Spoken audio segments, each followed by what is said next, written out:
Hola a todos, en la clase de hoy vamos a ver los contenidos de histología del aparato circulatorio, pero antes de comenzar con los temas histológicos, repasemos un poco lo macroscópico básico del aparato circulatorio. Vamos a definir como circulación menor a la circulación pulmonar, aquella que lleva la sangre desoxigenada del ventrículo derecho por la arteria pulmonar, que en este caso entonces va a ser una arteria que lleve sangre desoxigenada. Esto es una excepción. Esta va a llevar la sangre desoxigenada al pulmón. Acá va a haber un sistema capilar donde va a producirse intercambio gaseoso y la sangre va a regresar a la aurícula posteromedial o aurícula izquierda por las venas pulmonares, pero va a regresar entonces sangre oxigenada a través de unas venas, lo cual también constituye una excepción. Esto entonces nos marca dos cosas. Primero, que la definición de arteria y de vena no tiene exactamente que ver con el tipo de sangre que lleva, sino con la dirección del flujo sanguíneo, ¿sí? Las arterias llevan sangre desde las cavidades ventriculares hacia algún órgano periférico. Y las venas regresan la sangre al corazón, ¿eh? Ya sea de los pulmones, como es el caso de la circulación menor, o de la circulación sistémica a través de las venas cavas. Tanto en el caso de la circulación menor como la mayor, que es la que está representada en este esquema, está representada la circulación sistémica con este esquema que vamos a ver muchas veces, que representa el extremo arterial, la zona capilar en la parte media, que es donde realmente ocurre el intercambio con los tejidos, y el retorno venoso. Ahora veremos que toda esta circulación sistémica también tiene sus particularidades y vamos a ir viendo sector por sector las características histológicas y cómo distinguirlas y obviamente la importancia que tienen. Comenzamos con estas imágenes esquemáticas de una arteria y una vena que representan la histología panorámica de estos dos órganos y podemos de esta manera también compararlos. Desde el punto de vista de la nomenclatura, siempre un órgano hueco se va a describir desde la luz, ¿sí? Desde el tejido que está más adyacente a la luz hasta, digamos, la profundidad, ¿sí? Entonces comenzamos describiendo por los que está más cercano a lo que es el lecho vascular, el espacio por donde va a ir la sangre. Encontramos una túnica denominada íntima o interna, que va a estar formada por un epitelio plano simple, un epitelio de revestimiento, como si fuera una especie de formación de azulejos que reviste todo el interior del lecho vascular, incluso también en el corazón, denominándose a este endotelio en el corazón el endocardio. Pero hay una continuidad. El epitelio, por definición, tiene que estar apoyado sobre un tejido conectivo, una membrana basal, y el conjunto entonces de endotelio y membrana basal va a ser la túnica interna o túnica íntima. Después ya vienen los componentes de la túnica media, que acá sí se va a observar que empiezan a haber diferencias. En el caso de la túnica interna, la morfología en arteria y vena son similares, con la particularidad de que en algunos sectores del cuerpo, con el objetivo de oponerse a la fuerza de gravedad, cuando las arterias, cuando las venas, por ejemplo, de los miembros inferiores tienen que retornar sangre a la aurícula derecha, tienen que hacerlo en contra de la fuerza de gravedad, hacia arriba. Entonces, hay en algunas venas de un calibre mediano a grande la posibilidad de formar estas válvulas, estas valvas unidireccionales que dejan subir la sangre, pero que cuando la sangre intenta por su presión hidrostática volver hacia atrás, ¿sí?, estas válvulas se cierran. Entonces esto se ve frecuentemente en venas de los miembros inferiores y es una particularidad del endotelio de las venas comparado con las arterias. Pero en líneas generales la morfología del epitelio es la misma, ¿sí? Endotelio, plano simple y una membrana basal. La membrana basal, cuando hablamos de vasos de gran calibre, como en este caso, siempre va a estar presente. Pero cuando vayamos ya avanzando en la llegada hacia los capilares, la membrana basal también va a ser un componente que se va a modificar. Después ya describiendo la túnica media. La túnica media va a estar formada por dos tipos de tejido. Tejido conectivo elástico, organizado en forma de láminas concéntricas alrededor de cada vaso sanguíneo, y van a estar presentes en las arterias, pero no en las venas. Entonces esto hace que las propiedades contráctiles sean distintas en ambos tipos de vasos sanguíneos. Otra cosa que va a estar presente a modo de sanguchito entre las láminas elásticas va a ser una capa importante de músculo liso en las arterias, que va a ser mucho más escasa en las venas. Entonces acá otra de las propiedades diferenciales que tienen arterias sobre venas es la capacidad de poder modificar su calibre. Y también al faltarle a las venas láminas elásticas, tampoco tienen esta posibilidad de poder distenderse ante la presión y después volver a su posición original. Entonces la diferencia principal entre ambos tipos de vasos sanguíneos, arterias y venas, está constituida por la túnica media, que está muy desarrollada en las arterias y escasamente desarrollada en las venas. Y luego tenemos la túnica externa, o túnica adventicia también denominada, que consiste de tejido conectivo laxo. Es una especie de separación que existe entre el vaso sanguíneo, que es un órgano, y el resto de los tejidos que lo circundan.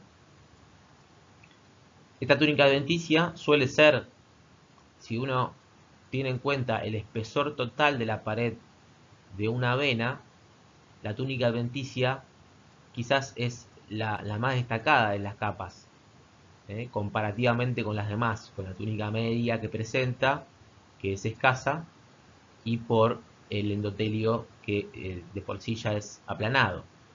Y en el caso comparativamente al espesor de la pared de la arteria, la adventicia ocupa una menor parte, ¿sí?, y la mayor parte la ocupa la túnica media. Entonces esta propiedad es algo que tienen que recordar por varias razones, entre otras para comprender un poco, cuando vean fisiología, cómo es la regulación de la presión arterial.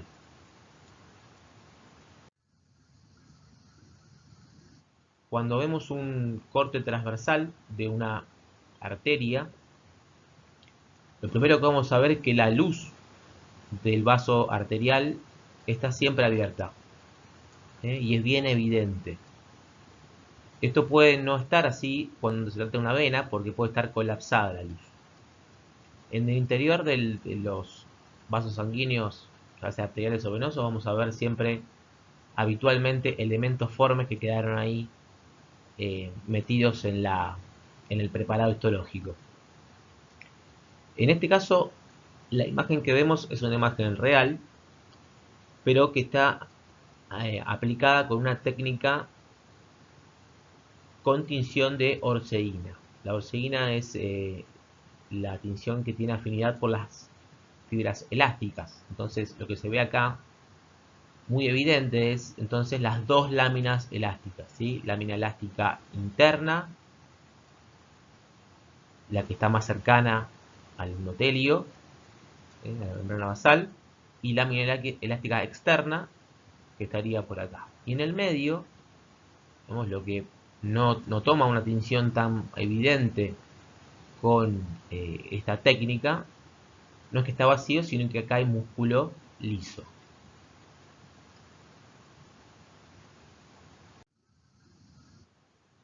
Ahora, en relación a la predominancia de cada una de estas túnicas, también va a haber diferencias entre las propias arterias. Y vemos acá cómo es la clasificación que vamos a utilizar para describirlas desde el punto de vista histológico. Cuando están desarrolladas las láminas elásticas, la arteria entonces va a tener una propiedad de distensión y contracción, y esto sucede particularmente en los órganos que están más cerca del corazón. Los vasos sanguíneos más cercanos al corazón, arteria pulmonar y arteria aorta en particular, son dos arterias que tienen que tener esa capacidad de distensión para soportar toda la presión de la sístole del ventrículo izquierdo y derecho y realizar una especie de segundo bombeo, porque al distenderse y al volver a contraerse, continúan realizando una eyección del flujo sanguíneo, colaborando con ella, como un continuo, digamos. Así que esta propiedad de arterias con mayor desarrollo de su lámina elástica por sobre la túnica muscular, recuerda entonces, está en los vasos sanguíneos más cercanos al corazón. Y las túnicas musculares, cuando están más desarrolladas, son para regular el calibre, es decir, para hacer de esfínter. Cuando uno habla de esfínter, habla de un anillo habitualmente muscular que tiene la capacidad de contraerse y relajarse, y que eso hace de válvula. Entonces esto va a ser muy importante a la hora de regular el flujo sanguíneo y la distribución del flujo sanguíneo. Disponemos de una cantidad determinada de sangre, pero no toda la sangre tiene que estar circulando por todos lados al mismo tiempo de igual manera. O sea, la distribución no es pareja. Y va a haber una diferencia en la distribución de acuerdo a la demanda de oxígeno que tenga cada órgano. Entonces, arterias de los miembros van a ser arterias tipo muscular. Cuando hacemos actividad física se van a dilatar. Cuando no estamos haciendo se van a contraer. Arterias que son nutricias de los órganos, también va a suceder esto.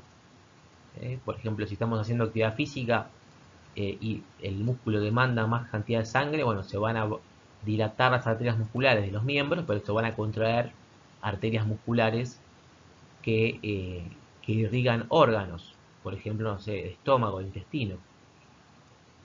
Bueno, entonces esto ténganlo presente porque la predominancia de una u otra capa histológica explica dónde van a estar parados y el por qué.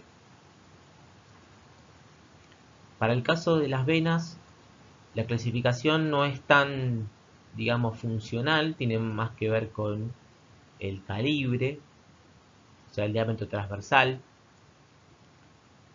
Y vamos a dividirlas en venas grandes, calibre de más de 10 milímetros, o sea que estamos hablando de venas como las venas cava, como la vena porta, como las venas ilíacas, o sea, venas que llevan gran caudal y que tienen una adventicia gruesa, como parte justamente de ese caudal que lleva. Pero tienen músculo liso de forma escasa y no tienen, recordemos, túnica elástica. Por eso se van a dilatar fácilmente cuando haya una circulación venosa abundante, y se van a contraer o se van a colapsar cuando haya una escasa circulación o retorno venoso. Las venas medianas y pequeñas, aquellas de menos de 10 milímetros, en todos los casos no hay una gran variabilidad, salvo en el calibre. El resto de las estructuras de los tejidos que forman a estos vasos se suele mantener con una proporcionalidad similar. La túnica adventicia predomina en tamaño por sobre el resto de la pared de la vena. Y esto que estamos viendo, así les dejo como una especie de nota al pasar, de aplicación de todo este contenido, porque es importante que lo vayamos manejando, porque La patología que hoy por hoy mata a mayor cantidad de personas en el mundo es la patología cardiovascular.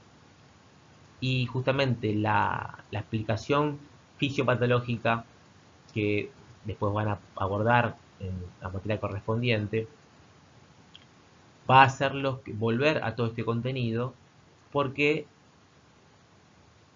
la explicación a la fisiopatología de la aterogénesis, que es lo que estamos viendo acá, ¿no? Cómo se forman placas de ateroma, acumulación de cierto tipo de lípidos debajo de la túnica íntima, o sea, en la túnica media, y que esto va a generar una inflamación de la zona endotelial con la consecuente respuesta o posible respuesta eh, hemostática, digamos, de generar un coágulo.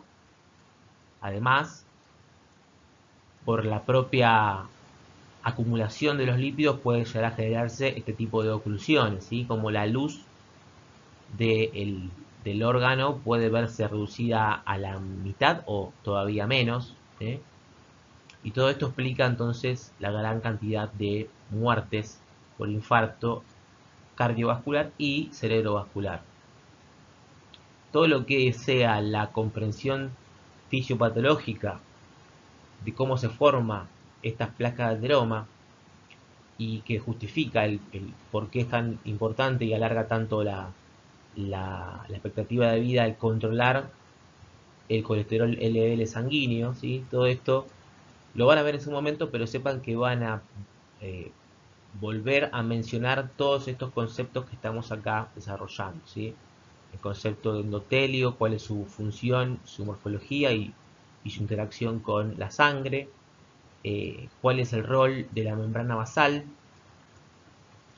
que justamente como tejido conectivo, acá van a migrar los macrófagos responsables de generar esa fagocitosis del colesterol LDL oxidado, que va a terminar siendo lo que en principio el cuerpo interpreta que es un remedio, fagocitar ese colesterol ahí y acumularlo, después va a convertirse justamente en el problema, porque estas células que van a acumular colesterol, estos macrófagos, se convierten en células espumosas que después terminan generando una inflamación del endotelio con todo lo que eso implica, aparte de una reducción del calibre transversal de los vasos sanguíneos.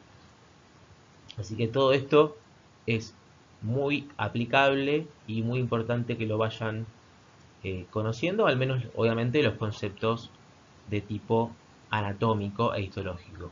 No más que eso por ahora, pero sepan que van a volver a ver el tema con mayor profundidad. Continuamos ahora, ya habiendo visto arterias y venas, a ver qué pasa como cuando continuamos con la reducción del calibre en ambos casos hasta llegar a el capilar. El capilar es el sitio del lecho vascular donde ocurre el verdadero intercambio con los tejidos. Es acá donde la sangre va a circular a una menor velocidad, y esto va a permitir que haya entonces un intercambio tanto de oxígeno como de nutrientes, desechos, y obviamente que también va a haber acá intercambio de sustancias de acuerdo a su peso molecular y de acuerdo a otras fuerzas que van a estudiar en fisiología, que hace que bueno, haya un intercambio dinámico entre los tejidos y los capilares, que no ocurre esto obviamente en las arterias ni en las venas porque la velocidad del flujo sanguíneo lo impide, y porque también obviamente todas las paredes, todas las capas que hay que atravesar para que haya un intercambio en arterias y en venas es prácticamente imposible. Entonces esto sucede a nivel capilar. A medida que vamos llegando a los capilares, las arterias se convierten en arteriolas, y las arteriolas tienen la particularidad de tener un diámetro transversal en relación a la cantidad de músculo que tiene la pared, que le otorga a este sector del lecho vascular la posibilidad de regular la presión arterial. ¿Sí? La contracción de las arteriolas, a pequeñas contracciones de arteriolas del músculo liso, de la túnica media de arteriolas, va a haber una gran modificación de la tensión arterial. Esto va a regular entonces la llegada de sangre a los tejidos, a la zona capilar. También tenemos, ya en el extremo de la arteriola que estamos viendo acá, ¿sí? Una arteriola que tiene su túnica íntima y las fibras de músculo liso representadas con estos esquemas, como si fueran una especie de curitas alrededor del endotelio, que es músculo liso. Este músculo liso se sigue conservando en parte en la metaarteriola, que vendría a ser la parte final de una arteriola antes de que se capilarice todo ese extremo arterial. Entonces la metaarteriola, al tener de músculo liso en su túnica todavía, puede relajarlo, como es este caso, y al relajarlo entonces la sangre va a circular de una manera tal que va a salir hacia los capilares sanguíneos. O sea, las flechas marcan el recorrido de la sangre, como va pasando por los capilares, y ya en los capilares no hay músculo liso. ¿Sí? Esto se termina en la metaarteriola. Así que la metaarteriola vendría a ser el último, por así decirlo, la última canilla que se puede llegar a regular para controlar la llegada de sangre al lecho capilar. Si la metaarteriola está contraída, como está en esta imagen, lo que va a pasar es que la sangre entonces va a circular más rápido de un extremo arterial al venoso, obviando todo el recorrido capilar, ¿sí? Y esto es lo que sucede cuando hay una vasoconstricción periférica, ¿sí? Cuando se contraen metaarteriolas, entonces los tejidos empiezan a sufrir de isquemia. Por ejemplo, cuando uno tiene frío y se le ve la piel pálida y blanquecina, es porque ocurrió entonces una vasoconstricción de las metaarteriolas que irrigan a la piel, entonces llega menos sangre y genera que sea un tejido visualmente más pálido. Esto sucede constantemente en todos los tejidos porque, como les decía, no puede estar circulando la sangre por todos lados todo el tiempo y hay una regulación, obviamente, que tiene que ver con la demanda de oxígeno y la actividad propia del órgano. Después de el lecho capilar, que vamos a volver a mencionar qué ocurre acá en las próximas filminas, porque justamente como es el sector de intercambio, va a ser clave que sepamos cómo están formadas las paredes de los capilares y cómo esto condiciona la permeabilidad. Por el extremo venoso nos encontramos con las vénulas, que vendrían a ser las venas de más pequeño calibre, y a partir de ahí se van nuevamente uniendo en venas de pequeño calibre, mediano calibre, gran calibre. Y acá las fibras de músculo liso son claramente una anécdota, ¿sí? Son muy escasas y no tienen una capacidad de poder funcionar como esfínter. Llegamos entonces a el sector del árbol vascular, donde tenemos el menor diámetro transversal de los vasos sanguíneos, que son los capilares. Un capilar, tenga presente que puede medir lo que mide el diámetro de un glóbulo rojo. Recordemos que esta era nuestra regla cuando veíamos imágenes que contenían un glóbulo rojo, podíamos tomar al tamaño este como 8 micrones, con lo cual hay algunos capilares que miden cerca de 8 micrones o incluso menos, y tienen que deformarse los glóbulos rojos para pasar en fila por acá.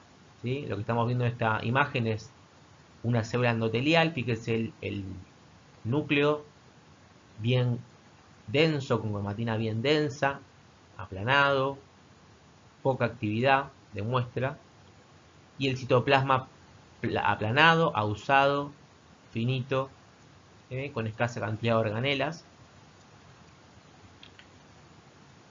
y todo lo que está por dentro del endotelio, tejido conectivo laxo, o sea que van a aparecer fibroblastos y otro tipo de células que ya conocemos.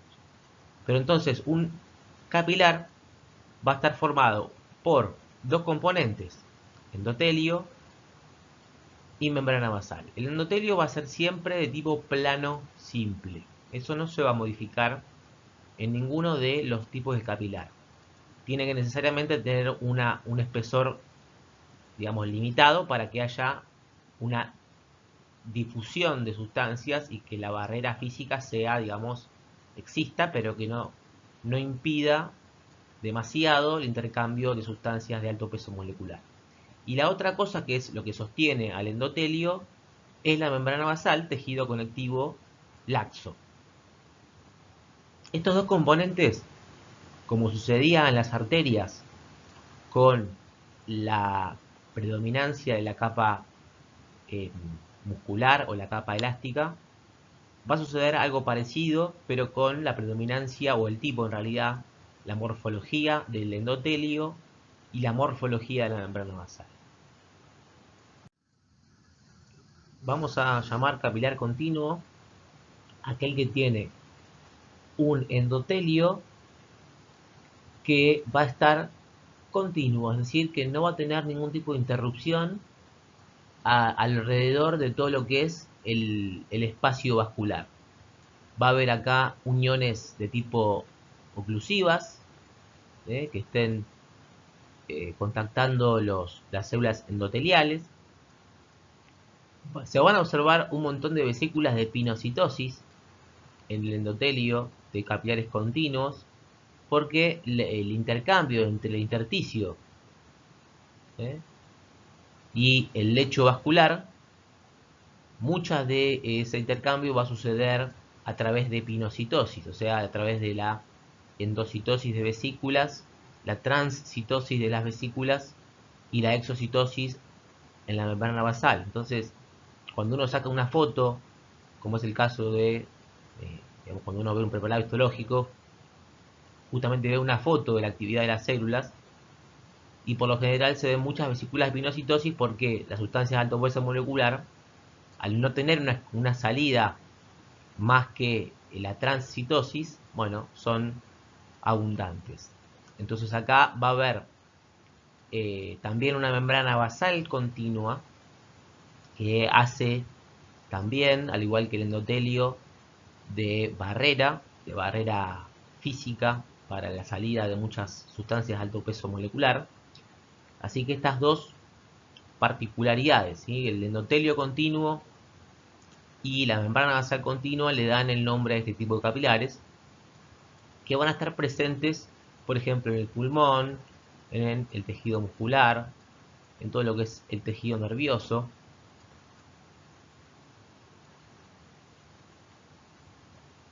Los capilares fenestrados son aquellos que, por la gran cantidad de pinocitosis que hay,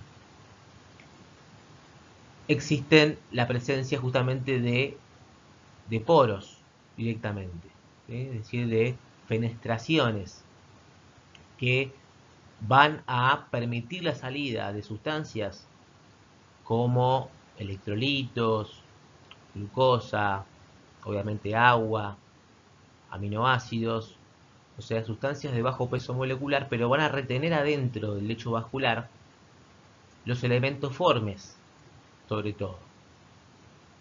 Este tipo de capilares se van a producir en aquellos tejidos que requiere que haya una alta permeabilidad vascular, es decir, que hay una alta tasa de intercambio entre la sangre que circula por acá y el intersticio, o el tejido que rodea a este tipo de capilares.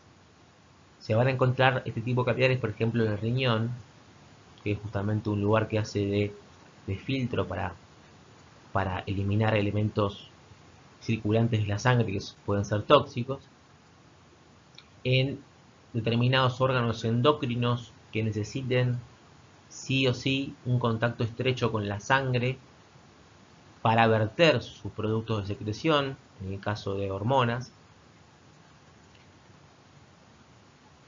Y en este caso la membrana basal va a ser de tipo continua. Lo que se va a ver modificado es el endotelio en la presencia de fenestraciones, pero fenestraciones que, recordemos, no dejan salir elementos formes.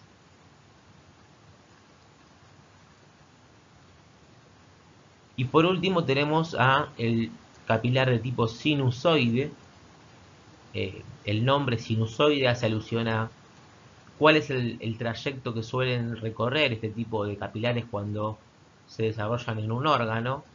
Suelen tener un trayecto justamente sinusoidal, en forma de S, como una especie de curva y contracurva continua, con el objetivo de aumentar la superficie de contacto con el propio tejido del órgano al cual están formando parte, están irrigando. En este caso tenemos un endotelio que va a tener fenestraciones de gran tamaño, es decir, incluso a veces falta total de pedazos de citoplasma en el endotelio, hace que haya una posibilidad de que los elementos formes puedan salir de acá. Y esto es deseable para ciertos órganos, por ejemplo los órganos que tienen una función hemocaterética, o sea que destruyen glóbulos rojos. Por ejemplo, en este caso estamos viendo un glóbulo rojo. Si estuviéramos en el hígado, el vaso o la médula ósea y fuera un glóbulo rojo envejecido, bueno, acá podría haber posibilidades de que este glóbulo rojo salga. Si no soporta la deformación de pasar a través de esta endija, esta hendidura, se va a romper. Y ahí entonces se va a reciclar. Si soporta, bueno, después va a ser recuperado. Pero en cualquier caso, también esto va a favorecer la migración de células de la inmunidad en este tipo de órganos, con lo cual dejan salir elementos formes. ¿Sí? Esta es una gran diferencia con los capilares fenestrados.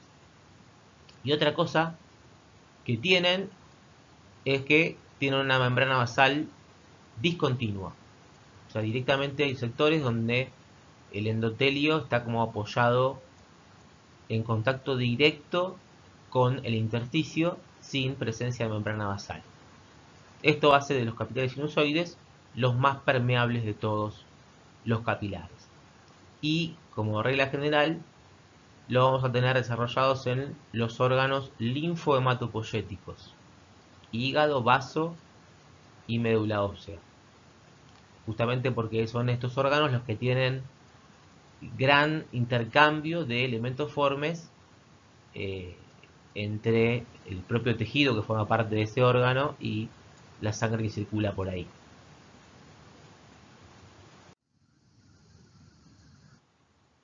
Bueno, en este cuadro ven un resumen de todo lo que estuve mencionando en la diapositiva anterior.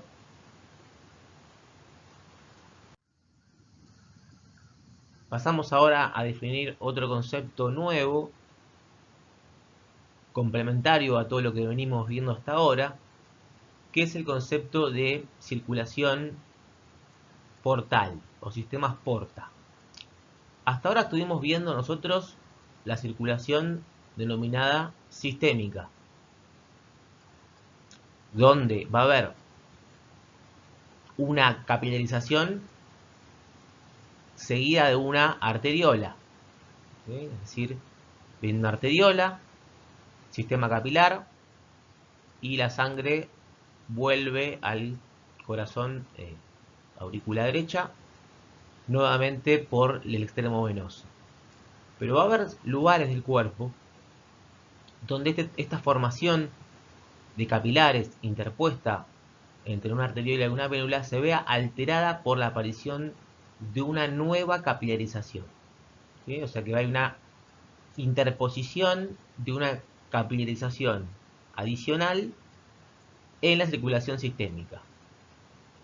Particularmente va a ser con el objetivo de que la sangre que circule por ahí, por el sistema capilar portal, tenga un contacto estrecho y particular con el órgano que estemos mencionando. Vamos a ver un ejemplo. El caso del sistema portavenoso, como estamos viendo acá, es el caso del hígado. La sangre del intestino, que ha sido cargada de nutrientes, es incorporada a las venas mesentéricas y estas terminan en el hígado en principio. Y en el hígado se vuelven a capilarizar. O sea, vuelve a haber acá una formación capilar interpuesta, lo que sería esta parte del esquema, ¿sí? Porque la parte normal sería la arteria aorta, la mesentérica que irriga el intestino.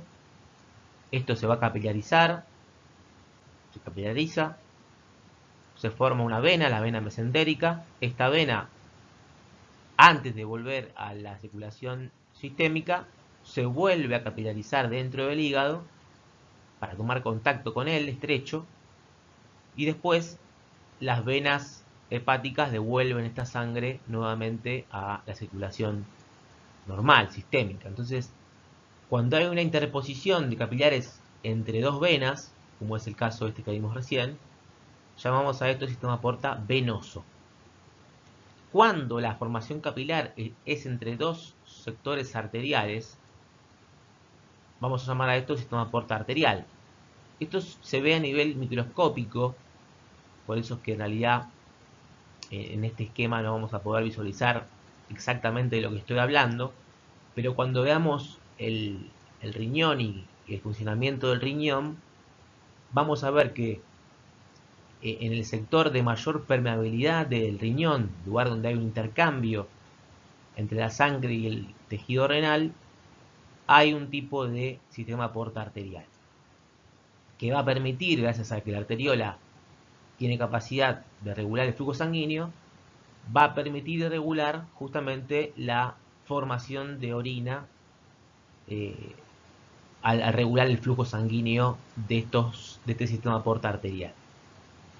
Entonces, con esta diapositiva lo que quiero redondear es: tengan presente la definición del sistema porta y al menos mencionen un ejemplo de cada uno y la importancia del sistema porta, que vendría a ser que el órgano donde se produce la formación de, repito, un sistema capilar interpuesto en la circulación sistémica, que el objetivo de esto es que la sangre circula por ahí, tenga mayor contacto con el órgano y con justamente el tejido que forma parte de ese órgano, para justamente que haya ahí una funcionalidad bien puntual que tendrá que ver con el órgano que estemos hablando. Vamos ahora a la circulación linfática. En la circulación linfática tenemos que tener presente que el origen de la linfa es el intersticio que rodea a una formación capilar.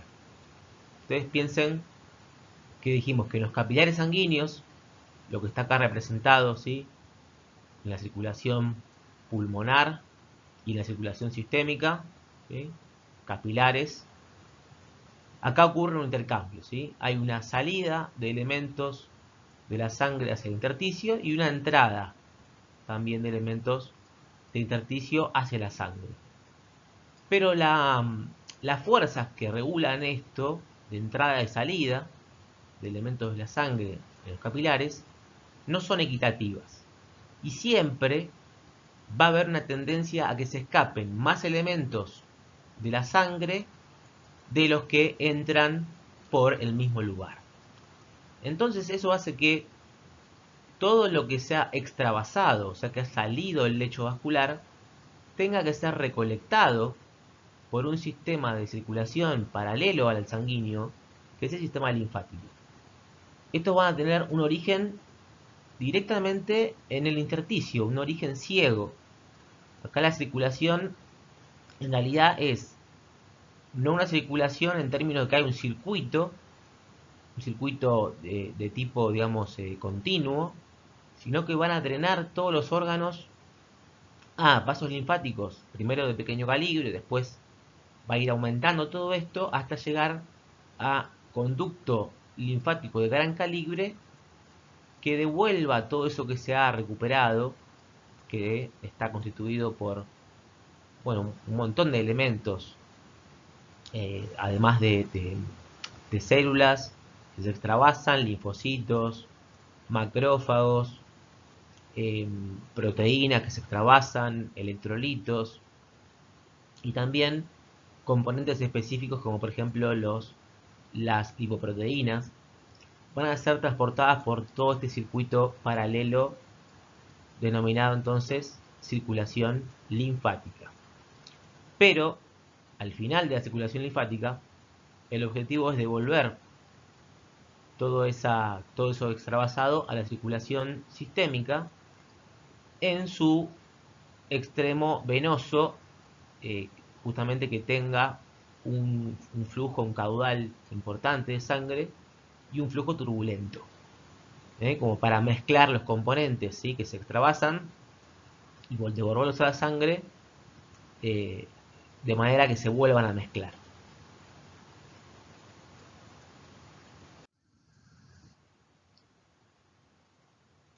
Los vasos linfáticos de menor tamaño, o sea, los capilares linfáticos, tienen un origen ciego.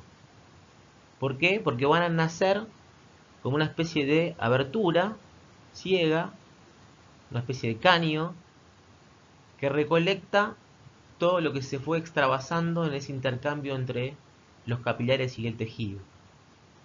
Entonces tiene una circulación de tipo unidireccional desde los tejidos hacia la desembocadura de los capilares sanguíneos, linfáticos en las venas, y tienen una permeabilidad muy alta. O sea, no hay uniones que separen de forma eficiente el endotelio que recubre a los capilares linfáticos. Entonces ingresan sustancias de alto peso molecular, ingresan células. También es esto utilizado para la migración de las células tumorales, de muchos microorganismos también, que invaden por ahí tejido conectivo, circulan por el cuerpo a través de la utilización de vasos linfáticos. Y esto es porque la abertura del capilar linfático es bastante generosa y no constituye una barrera, digamos, real. También hay una aplicación muy importante para nosotros de la linfa y la circulación linfática que tiene que ver con la posibilidad de poder transportar los lípidos absorbidos. Los triglicéridos de cadena larga, que son la mayor parte de los lípidos que uno consume con la alimentación, son de ese tipo, tienen que ser transportados por linfa una vez que son absorbidos en el intestino. Primero son solubilizados formando lipoproteínas, es decir, se le agrega un componente proteico para que en un medio acuoso tengan posibilidades de movilizarse, pero después el intestino se los vierte en capilares linfáticos en lugar de sanguíneos, para que después tengan esa circulación paralela y los lípidos se viertan en la circulación sanguínea de un flujo, un caudal y de un flujo turbulento.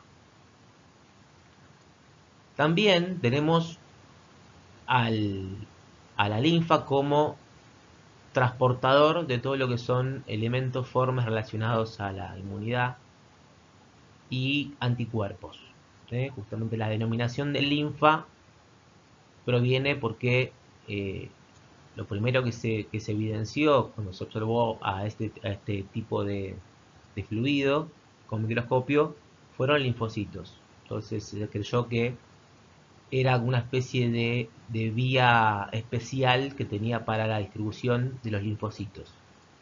Después se vio que excedía totalmente el transporte que hacía y justamente esta generosidad en el transporte de elementos que hay en la linfa, que son elementos de alto peso molecular, elementos formes, corresponde, repito, a la poca selectividad en su permeabilidad.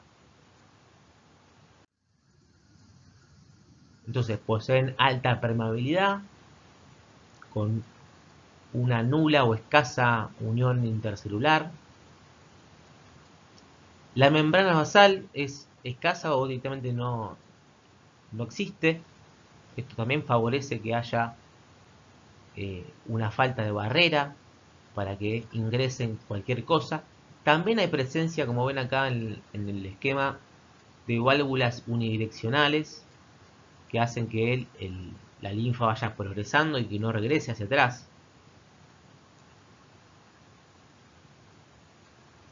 Va a haber una formación de vasos linfáticos por cada órgano, salvo el tejido nervioso. Todo el resto de los tejidos tienen formación de vasos linfáticos.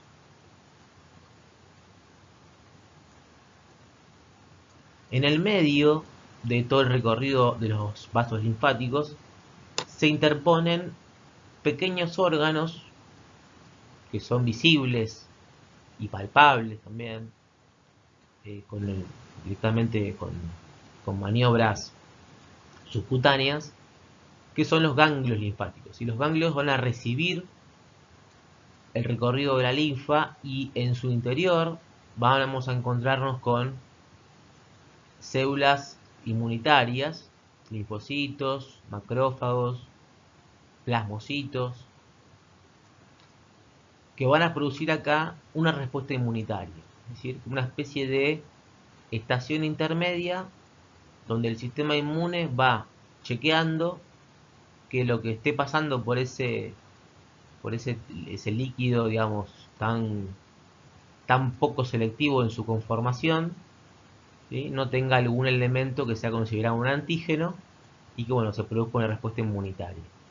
Obviamente que no solo van a producir respuestas inmunitarias contra elementos, digamos, patógenos del organismo, sino también puede llegar a haber proliferación en estos ganglios de células tumorales.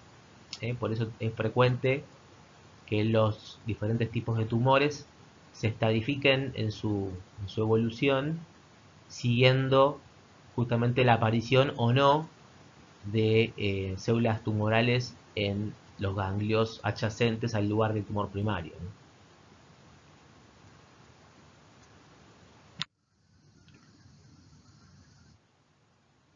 Todo lo que ven acá es un esquema bastante básico del sistema linfático principal, de los grupos de ganglios linfáticos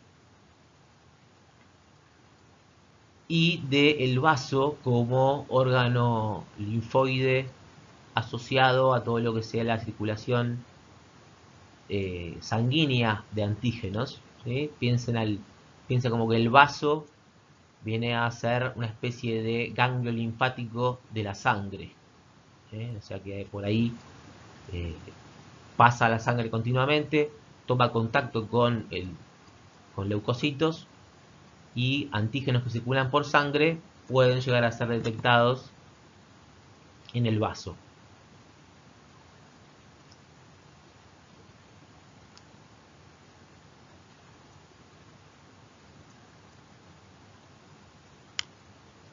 Si bien el rol del vaso es un rol de tipo linfoideo y tiene que ver con justamente el filtrado, entre comillas, ¿no?, de la sangre para poder detectar antígenos, no es un órgano considerado vital, o sea que podemos sobrevivir sin él, pero se vio asociado a los pacientes que tienen una esplenectomía, o sea, una extracción del vaso por cualquier motivo, suelen tener una mayor incidencia de infecciones en sangre, justamente porque estaría faltando ese filtro que genere una respuesta inmunitaria ante antígenos que llegan por sangre.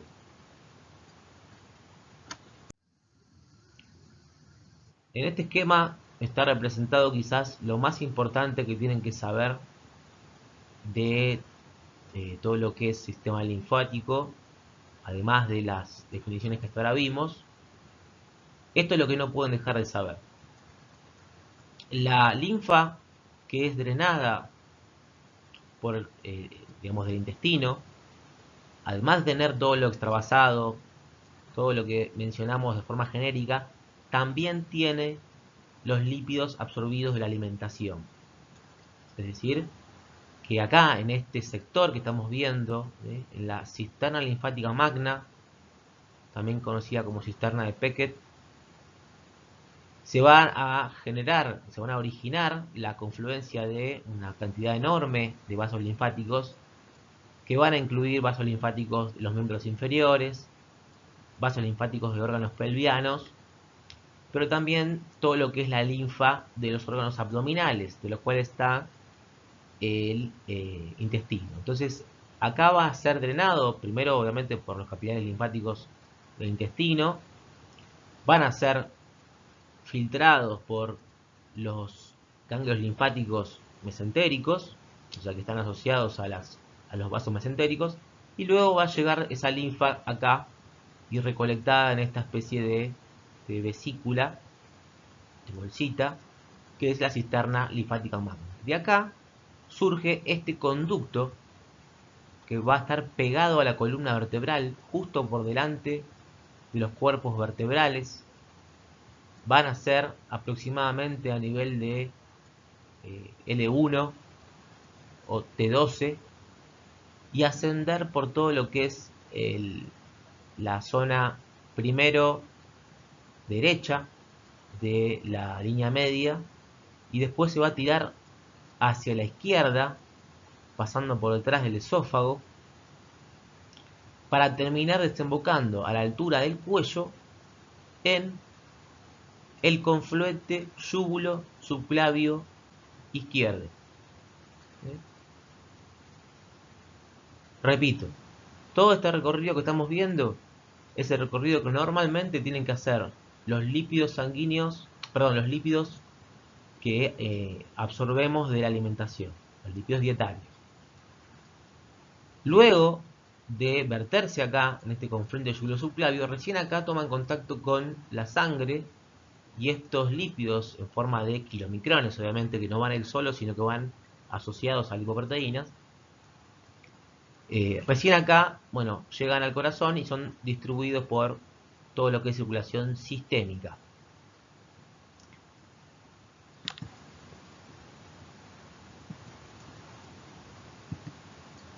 ¿Por qué es importante que ustedes conozcan esto, este dato?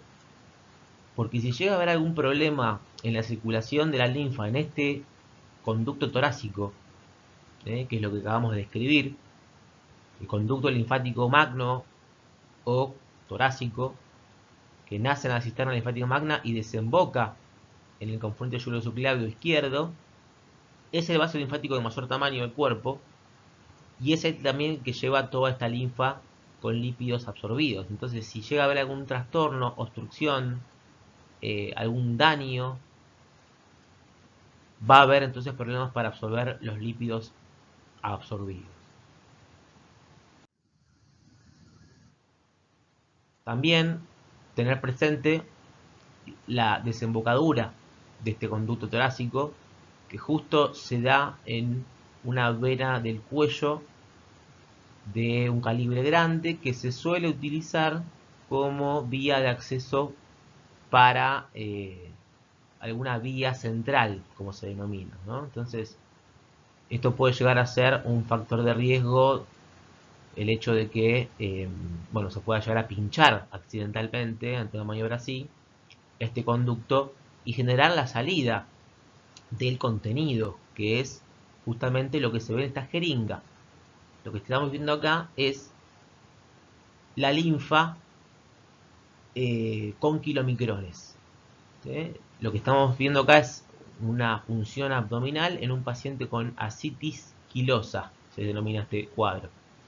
Cuando hay una ruptura de este conducto torácico o una imposibilidad de poder drenar por obstrucción, por estenosis, por compresión, por algún motivo que impida la circulación de linfa por este conducto, toda la linfa con el contenido de lípidos va a derramarse en la cavidad abdominal y va a empezar a acumularse en esa cavidad. Entonces después el paciente obviamente que va a manifestar un montón de síntomas, pero lo que estamos viendo acá es una muestra de lo que puede acumularse en la cavidad abdominal si no hay posibilidades de distribuir los lípidos absorbidos. Entonces, en este tipo de pacientes hay que tener muy en cuenta no solamente el aporte energético propio que destacan los lípidos, sino que también todo aquello que es vehiculizado con los lípidos, como son las vitaminas liposolubles y ácidos grasos esenciales. Así que este tipo de pacientes va a requerir de alguna alimentación manipulada, obviamente controlada, para poder sustituir esta distribución y transporte de los lípidos absorbidos que se pueden dar en este tipo de cuadros. Bueno, hasta acá llegamos con la clase. Les agradezco por haber llegado hasta el final y nos estamos viendo la próxima.